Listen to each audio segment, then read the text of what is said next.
قائد اعظم محمد علی جناح قائد اعظم محمد علی جناح برصغیر کے مسلمانوں کے عظیم رہنما تھے۔ آپ 25 دسمبر 1876 کو کراچی میں پیدا ہوئے۔ آپ نے ابتدائی تعلیم کراچی سے حاصل کی۔ آپ اعلیٰ تعلیم حاصل کرنے کے لیے انگلستان چلے گئے۔ وہاں سے بیرسٹری کی ڈگری حاصل کی۔ وطن واپس آ کر آپ نے وکالت شروع کر دی۔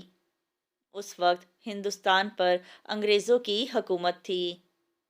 آپ نے مسلمانوں کے حقوق کے لیے انتھک محنت کی۔ آپ مسلمانوں کے لیے ایک الگ وطن چاہتے تھے۔ آپ نے کانگریس سے سیاست کا آغاز کیا، لیکن جلد ہی مسلم لیگ میں شامل ہو گئے۔ آپ نے 23 مارچ 1940 کو آل انڈیا مسلم لیگ کے تاریخی اجلاس کی قیادت کی۔ آپ نے دو قومی نظریے کی بنیاد پر علیحدہ ریاست کا مطالبہ کیا۔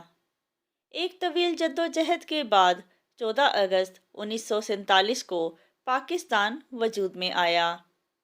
آپ اتحاد، ایمان اور تنظیم کے حامی تھے۔ آپ پاکستان کے پہلے گورنر جنرل مقرر ہوئے۔ ایمانداری اور اصول پسندی آپ کی نمایاں خصوصیات تھیں۔ آپ سخت کی رہنما تھے اور ہر صورتحال میں فیصلہ کرنے کی صلاحیت رکھتے تھے۔ آپ کے عزم و استقلال نے مسلمانوں کو ایک نئی زندگی دی۔ دن رات سخت محنت کی وجہ سے آپ بیمار ہو گئے۔ آپ نے 11 ستمبر 1948 کو وفات پائی۔ آپ کا مقبرہ کراچی میں ہے۔